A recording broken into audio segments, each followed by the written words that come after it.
مومنوں مشرک عورتوں سے جب تک وہ ایمان نہ لائیں نکاح نہ کرنا، کیونکہ مشرک عورت خواہ تم کو کیسی ہی بھلی لگے اس سے مومن لونڈی بہتر ہے، اور اسی طرح مشرک مرد جب تک ایمان نہ لائیں مومن عورتوں کو ان کی زوجیت میں نہ دینا، کیونکہ مشرک مرد سے خواہ وہ تم کو کیسا ہی بھلا لگے مومن غلام بہتر ہے۔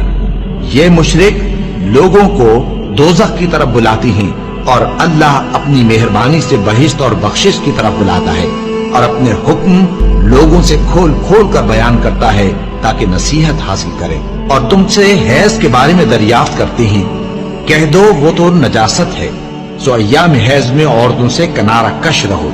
اور جب تک وہ پاک نہ ہو جائیں ان سے مقاربت نہ کرو۔ ہاں جب وہ پاک ہو جائیں تو جس طریق سے اللہ نے تمہیں ارشاد فرمایا ہے ان کے پاس جاؤ، کچھ شک نہیں کہ اللہ توبہ کرنے والوں اور پاک صاف رہنے والوں کو دوست رکھتا ہے۔